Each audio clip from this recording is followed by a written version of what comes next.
Today you join me on my birthday, and we are staying at the Zamba Hotel in Ronda to experience and see the Ronda Gorge.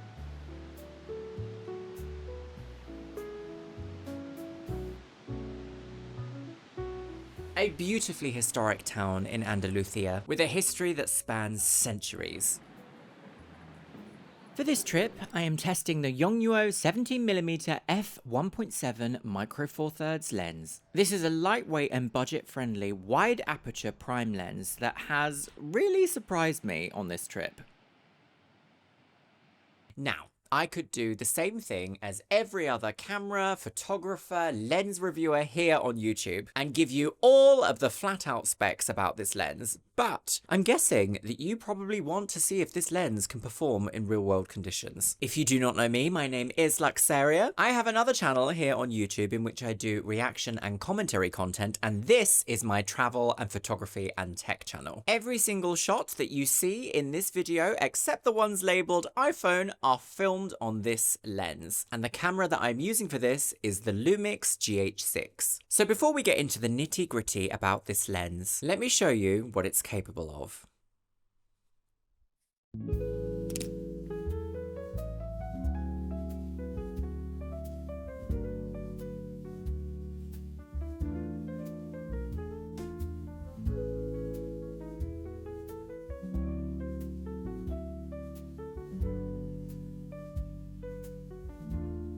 So while I'm at it, why don't I tell you a little bit about where we are? Ronda is a very picturesque town in southern Spain, and it has some breathtaking views across the El Tajo Gorge. The main attraction is this magnificent bridge. Finished in 1793, it took nearly 35 years to complete, and at 98 meters high, it is a great wonder of historical engineering. We stayed in a pet-friendly hotel overlooking the gorge for the weekend, and I believe that this hotel is a converted palace. Tapestries on the wall, interior beams, and just magnificent views out of your bedroom window. Hello! We even had a hot tub. Well, it is my birthday, of course, so why not? I think this is the way that Biscuit was meant to be living.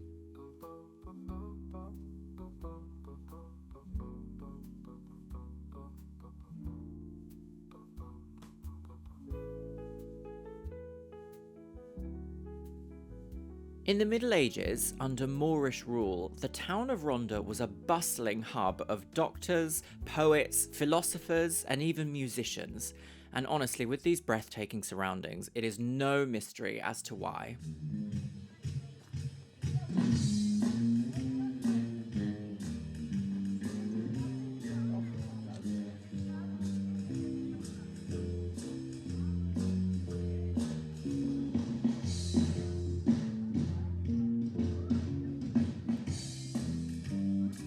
Throughout this trip, I've quickly felt that this lens was an ideal choice for this place. It renders colours and light in quite a filmic way, which I find very pleasing to look at.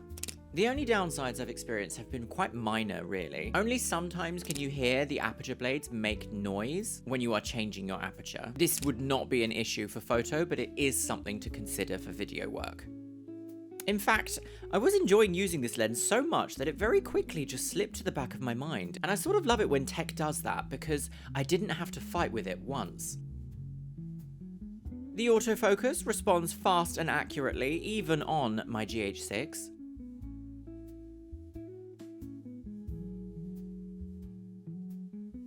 Switching from something closer to something further away with ease.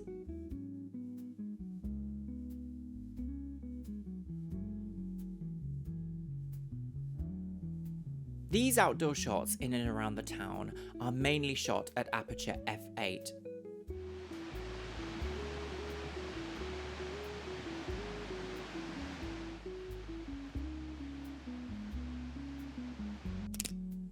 All of the indoor shots are shot at f1.7. Now this is a real world use scenario, and I can't really see any vignetting in these images, but it will occur in areas of high contrast at f1.7.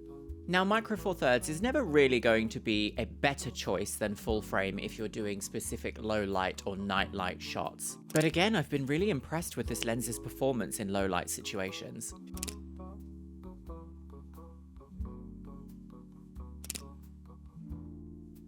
So I think it's time that I talk about the build quality of this lens. It is a lovely small lens. Now, it is plastic and it does have an attached lens hood that you can't really take off. In fact, there's no really about it. You can't take it off. I, however, haven't found that to be particularly egregious, strangely enough. The thing about Micro Four Thirds lenses that really sets them apart from their full frame equivalences is the size and the weight. This lens is only 180 grams, and while it's not quite a pancake lens, it is small enough that I do not feel in any way, shape or form lumbered with the eternal burden of heavy glass for a full frame camera. You know me, if you've watched this channel a few times, you know I love Micro Four Thirds, and I probably should. Probably should upgrade my Micro Four Thirds gear. But if it works, it works.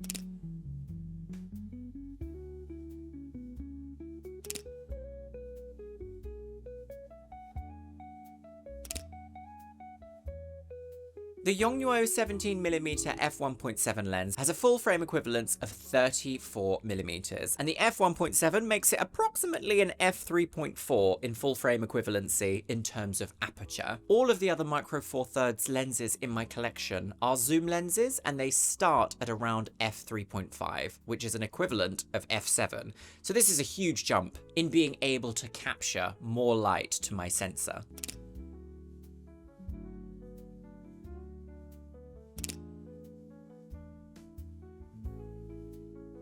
Another pro for this lens that has particularly been quite useful for me is it has a minimum focusing distance of 0.18 meters. That's 18 centimeters. And there aren't a lot of other Micro Four Thirds lenses that offer that. In fact, I think there's only one by Olympus that isn't technically a macro lens, but I think it's 25 centimeters. Something to think about.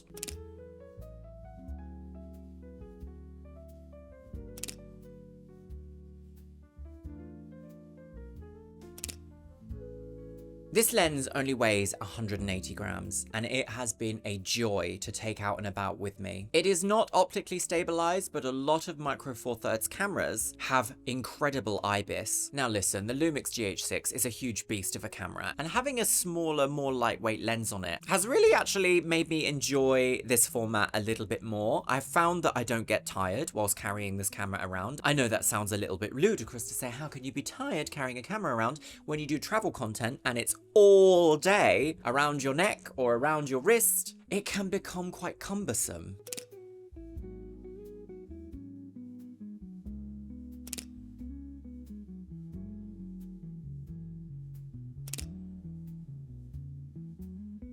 Now, don't get me wrong, this is not a pro lens, so the autofocus isn't exactly the fastest and most reliable. The Lumix GH6, however, does have DFD style focus, not phase detect autofocus, and I believe that this lens would work a lot better with a camera with PDAF, but it has still been ultra reliable, even for me.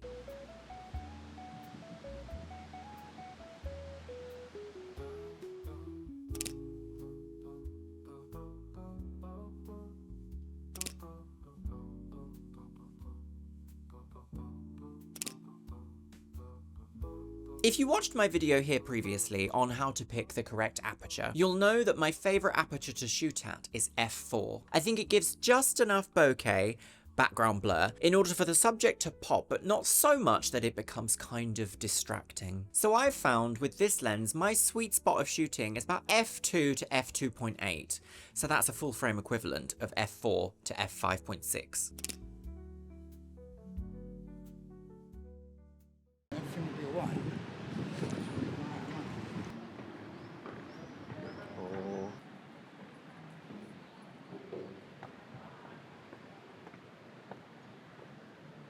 He's a good boy. The focus ring on the lens itself is nice and wide and very smooth, so there's no judders between focus. It's a lovely experience considering that this is a plastic, very affordable lens. It still feels sturdy, although I must say, I don't want to drop my gear ever. It has an STM autofocus motor, which is ultra quiet. Let's see if we can hear it now.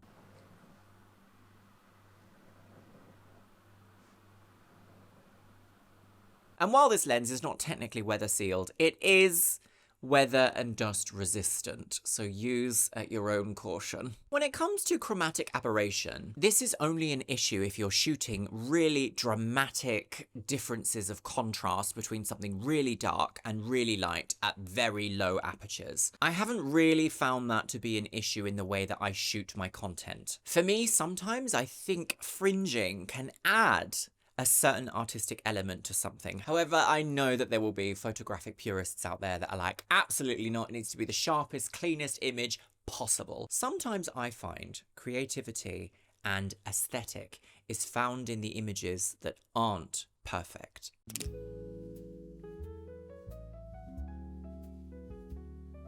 Remember, the story you're going to tell is not just the last sentence, it's the whole thing. One thing I will say is a 35mm equivalent full frame is not an ideal vlogging style focal length. It's a little bit too close when you're holding at arm's length in order to get like a good, decent shot where you can see everything outside of just you and your face, perhaps taking up the whole screen. From my experience this weekend with this prime lens, it's going to probably stay attached to my GH6. There is an oldie worldy saying in photography when you are using a prime lens, and that is zoom with your feet. However, I must say when you are creating content about a bridge and a gorge, zooming with your feet is not necessarily possible.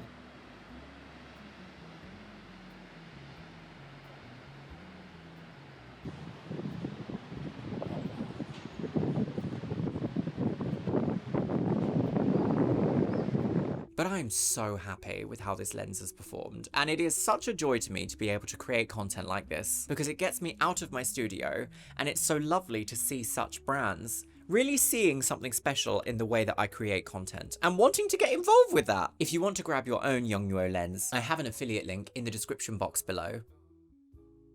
Honestly, I think this is an excellent lens to add into your Micro Four Thirds ecosystem. In future, I would love to see Yongnuo produce a wide aperture zoom lens. They clearly have the talent and good glass to produce something that could really rival the two big boys in the Micro Four Thirds world. From the images that I've captured this weekend, here are some of my favourites.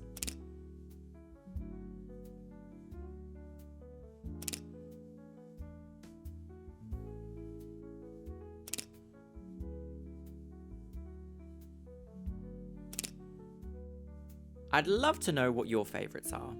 Make sure you check out my link in the description box below, and I will see you in the next one. Hello, Biscuit. Ah, lots of photos of little Biscuit. Hello, baby. Would you like to be on camera? Do you mind about Micro Four Thirds lenses? Yes? Yes, lots of photos of Biscuit.